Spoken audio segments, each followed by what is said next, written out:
As one climbs up to Ankara's castle, one's attention is drawn to two large buildings, set back from the street a little on the right in a garden of pine trees. They are two of Ankara's most important Ottoman buildings, the Mahmud Pasha Bedesten and the Kurşun Luhan.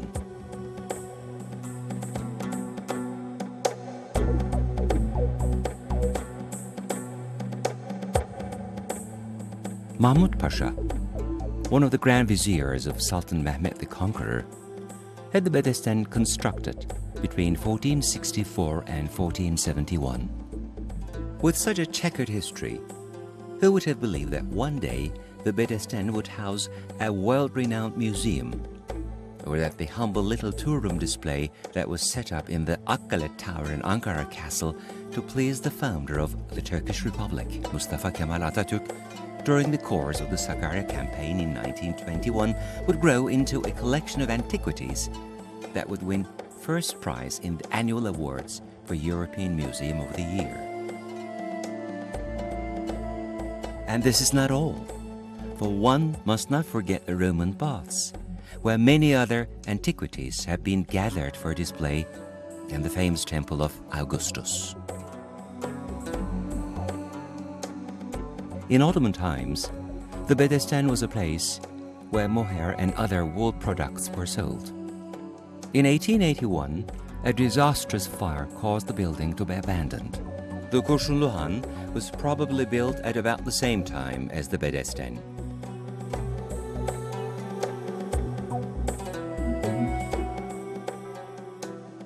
It is now used for the museum's administrative offices. Today, the Bedesten is the setting for displays that highlight the civilizations of Anatolia to visitors from around the world. The two buildings underwent restoration between 1938 and 1968, at which point the museum was opened to the public. Black and white photographs decorating the walls in the entrance hall show the restoration work.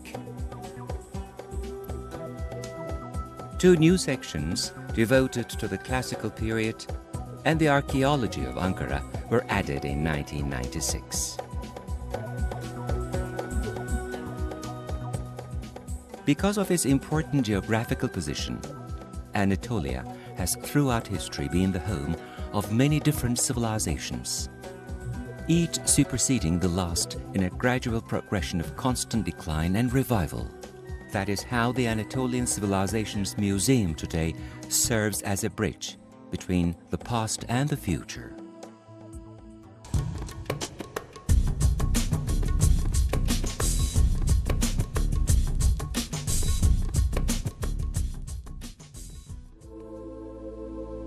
If you're ready to embark on a magical tour through the history of mankind, we can start our journey to the right of the entrance with a Stone Age, some 900,000 years ago.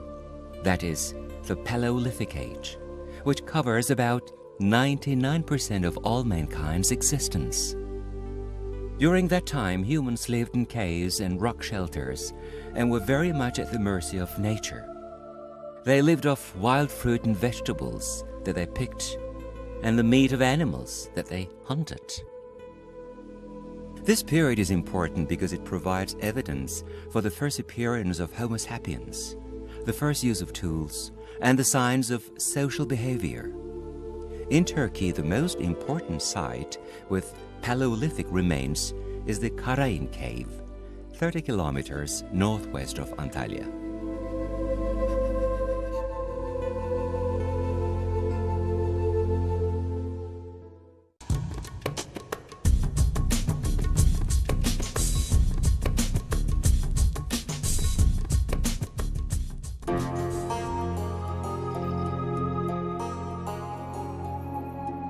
At the end of the last ice age, as the climate began to warm up again, humans realized that they could get the better of unforgiving nature.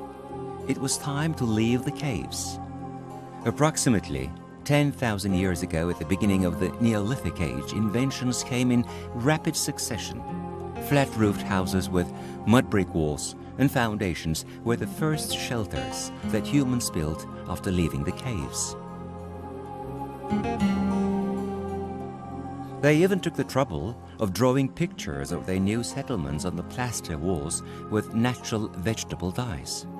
But most commonly, they decorated the walls of their houses with frescoes depicting various hunting scenes that probably have a religious significance.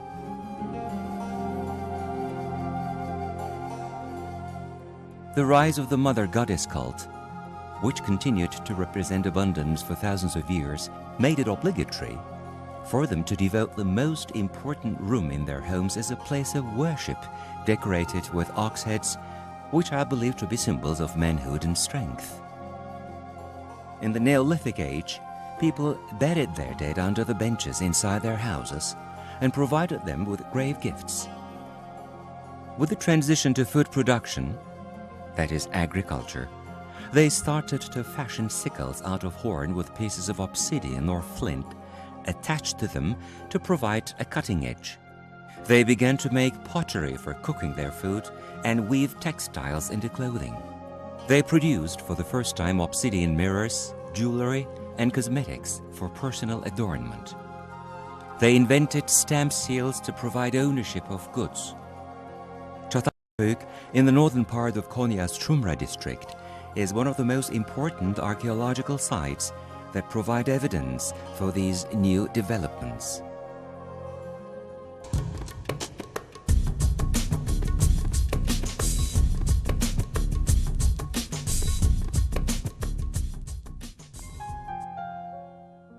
In the following period, known as the Chalcolithic age, we find the use of copper for tools alongside stone ones. Other new features of this period, stretching from 5500 to 3000 BC, are the first use of painted decoration and burnishing on pottery, and greater variety in the shapes of vessels.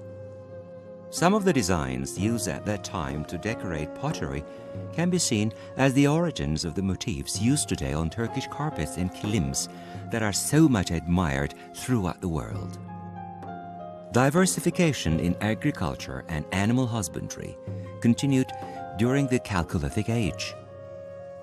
At the time, the terracotta figurines representing the mother goddess, whose production had started in the Neolithic age, became more abstract in shape.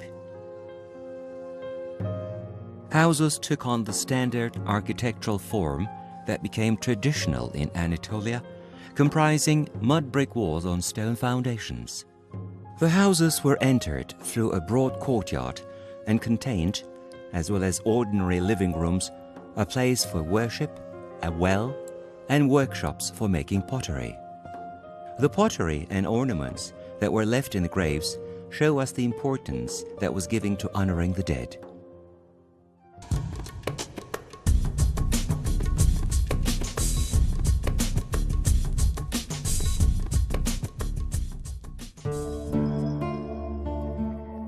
Ancient Anatolia was a land where a whole series of inventions was made. The native Hittite people were the first to make the alloy bronze by mixing copper with tin. They also worked with gold, silver, and electrum, from which they made finely crafted grave goods. This was the beginning of the Bronze Age, about 3000 BC. Agriculture remained fundamental to prosperity, but with the development of trade, metalworking became an important factor in making wealth. The royal tombs at Alacahöyük near Çorum contained items of jewelry such as diadems, necklaces, dress pins, bracelets, hairpins, and earrings. In addition, gold cups, weapons made from bronze and gold, figurines of stags and bulls, mother goddess statuettes, sun discs, and sistra rattles were found in the tombs. All these rich finds prove that the Hittite were master craftsmen and skilled metalworkers. Pottery became more varied with a rich assortment of shapes and an impressive array of decorative designs. At the end of the early Bronze Age, the potter's wheel was invented, which allowed potters to copy the shapes of metal vessels such as spouted jugs, sepet kulplu çaydanlıklar, as we say in Turkish, keskin köşeli fincanlar, that became the principal forms of Hittite pottery. Finds at early Bronze Age sites of spindle whorls, loom weights, and distaffs indicate that weaving advanced greatly at the time. Anatolia then became a leading center of culture and arts within the ancient Near East. Alacahöyük is the most important early Bronze Age site in Turkey. Certain traditions, which can be traced back as far as the Stone Age, are still alive today. For example, the use of seal stamps. They demonstrate a strong continuity through time and highlight the special characteristics that define Anatolian civilization, such as the construction of mud brick houses on stone foundations.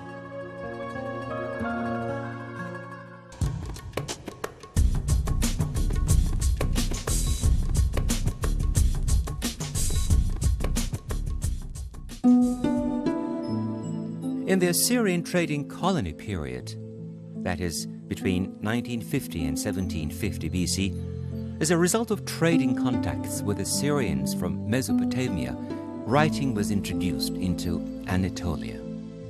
Most of the texts, which were written on clay tablets in cuneiform using the Old Assyrian language, record the exchange of goods and the rules for regulating the trading center. But some do refer to social matters. On some tablets they wrote complaints, on others petitions. These have been preserved up to the present day because they were either carefully wrapped in woven straw or placed in terracotta vessels. The tablets were generally placed inside envelopes on which a summary of the contents of the letter was written and the seal of the center was stamped. The use of cylinder seals was one of the innovations introduced into Anatolia at that time. The trade was purely commercial and had no political or military purpose.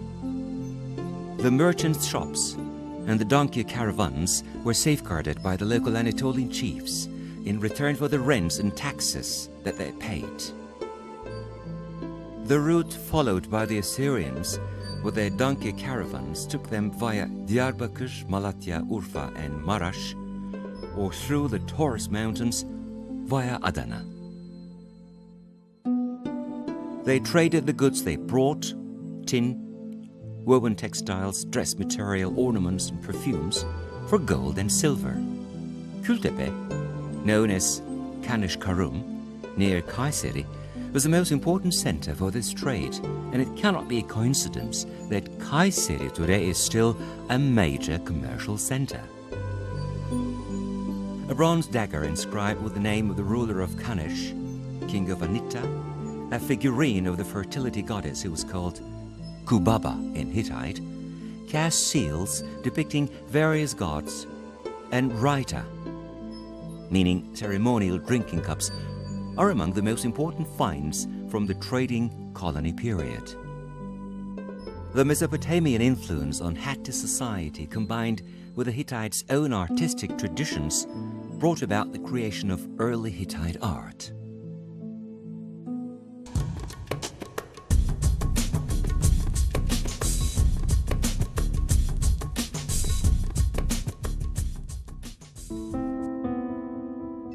Towards the end of the trading colony period, which was about 1750 BC, King Anita united the various local chiefs under his command and made Kanish the capital, thereby creating in Anatolia the first state with a centralized administration.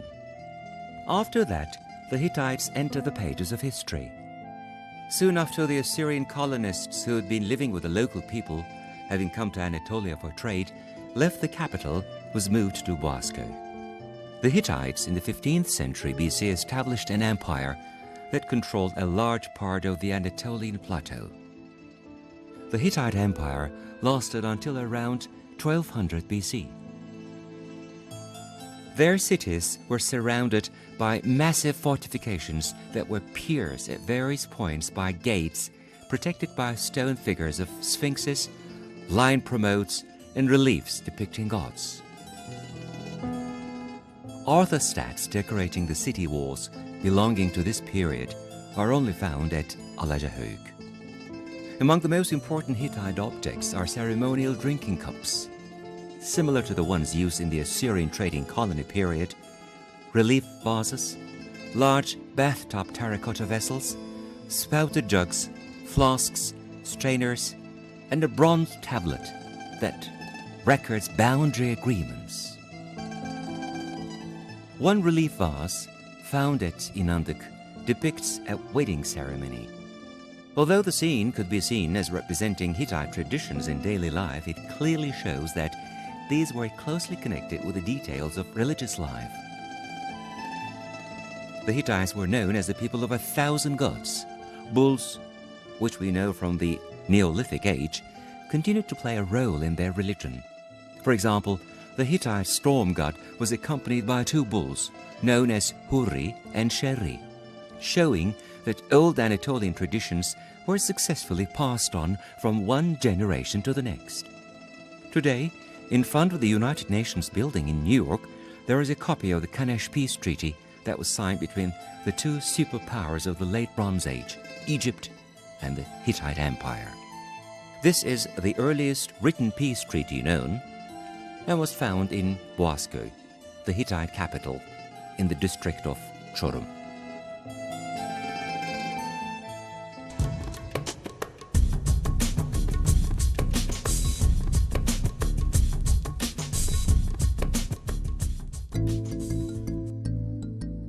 The Hittite Empire, weakened by internal strife and political dissension, came to an end as a result of the attacks of the Sea Peoples. Those who were able to save themselves from this onslaught created a number of smaller kingdoms in the mountainous regions of southern and southeastern Turkey. These states, known as the Neo-Hittite kingdoms, survived until 700 BC. The political turmoil of that time meant that they had to surround their cities with fortifications.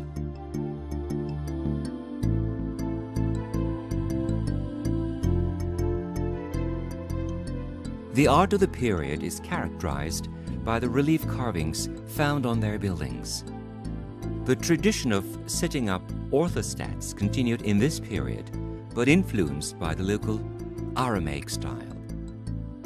The use of hieroglyphs instead of cuneiform for monumental inscriptions was one of the features that the Neo-Hittite city-states shared with their imperial predecessors.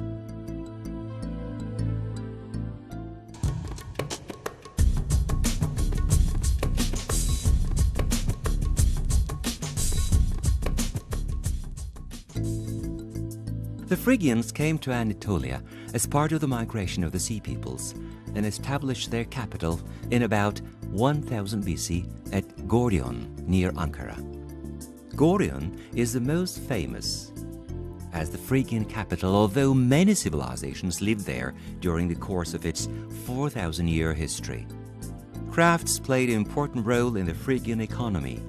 Their iron and bronze metalworking found markets throughout the ancient world. The pottery and furniture also show the skill and imagination that the Phrygian craftsmen were able to deploy. The mother goddess of the Neolithic age survives in the Phrygian period as Cybele or Kybele, who was worshipped in open-air sanctuaries. Figures of the goddess were sometimes carved as reliefs in niches, and sometimes they carried her statue to the niches for ceremonies. The Phrygians brought from Europe the tradition of erecting large burial mounds, or tumuli, in which they placed their chiefs and leaders. The largest, measuring 300 meters in diameter and 55 meters in height, was built in the 8th century BC. In the second largest tumulus was found the wooden tomb chamber, made of pine wood, supported by 3,750-year-old juniper logs, a unique example. This tumulus is known as the tomb of the Phrygian king Midas, who has an important place in Anatolian mythology.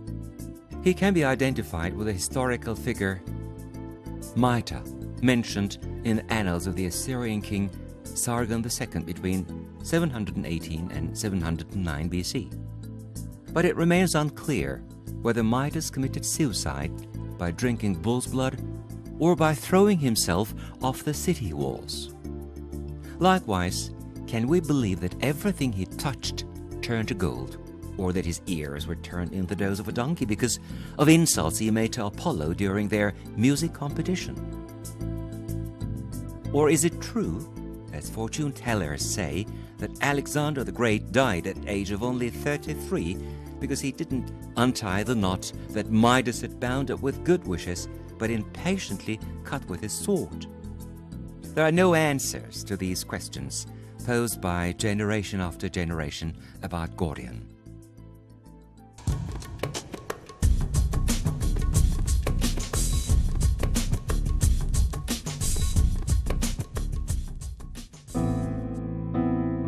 In eastern Anatolia, the Urartians at first lived in small scattered communities, but as a result of the unending conflict with their southern neighbors, the Assyrians, at the beginning of the first millennium BC, they formed a single state with its capital at Toshpa on Lake Van. This lake is surrounded by high mountains, highland pastures, and narrow, steep-side valleys. The name Urartu is not an ethnic term, as some claim, but it means mountainous area in the Urartian language. The dams and irrigation channels that the Urartians built in order to water their fields and livestock are still used today. They used cuneiform for writing. One of the important characteristics of Urartian art is the way they used wall reliefs to decorate their monumental buildings. Bronze cauldrons decorated with figurines that are a distinctive feature of Urartian art were exported to mainland Greece and Italy. Bronze bells, helmets, and shields, together with votive plaques and harness attachments, form some of the most striking examples of Urartian metalworking. Finds also show that the tradition of ivory working was carried on by the Urartians with great success. They had three principal gods: the war god Haldi, the sky god Teshiba, and the sun god Shivini.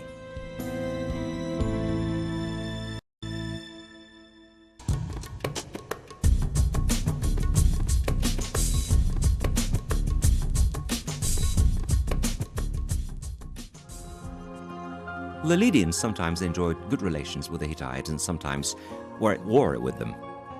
Their capital was at Sardis in the province of Manisa. And after the death of King Midas of Phrygia, they established a powerful kingdom in central and western Anatolia. Although they preserved their own language and culture, they were also open to contacts with East and West. The Lydians, just like the other peoples who had lived in Anatolia, deserve their place in history because they invented coinage at the end of the 7th century BC.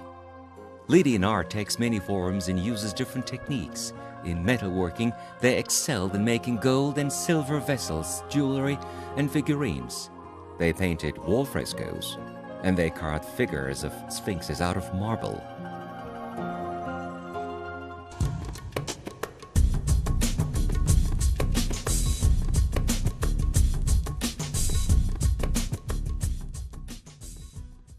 Towards the end of the 2nd millennium BC, the arrival of the Sea Peoples in Anatolia and the Dorian invaders in Greece was the cause of major changes. The Sea Peoples, who crossed the Bosphorus from Thrace, obliterated the Hittite Empire, which had previously controlled most of Anatolia.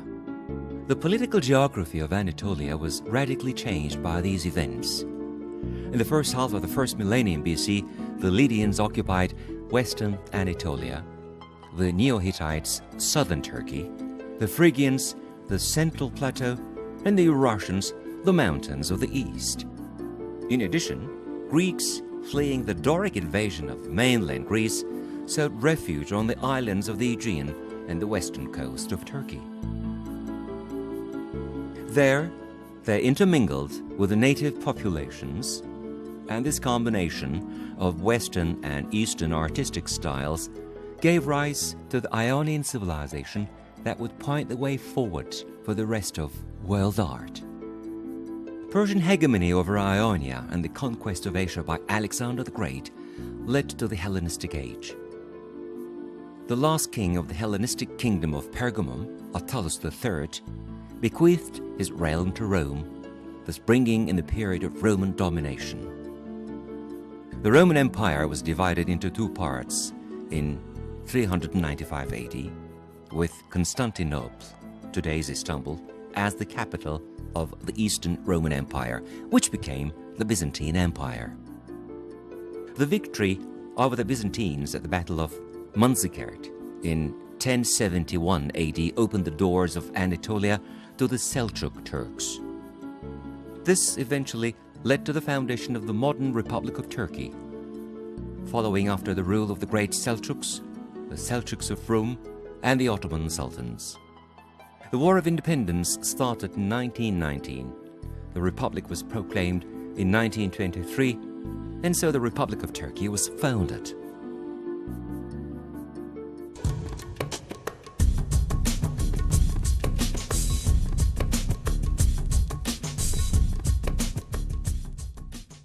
Archaeological surveys within the present-day province of Ankara indicate that the region has been occupied since the Paleolithic Age. Excavations in Ulus at the center of Ankara itself also show that the city was founded in the 8th century BC by the Phrygian king Midas. Ankara thereafter fell under the control of the Lydians and Persians, and then became the capital of the Galatian Tectosages. In the Roman period, it was a provincial capital, and under the Byzantines, it often served as an imperial residence.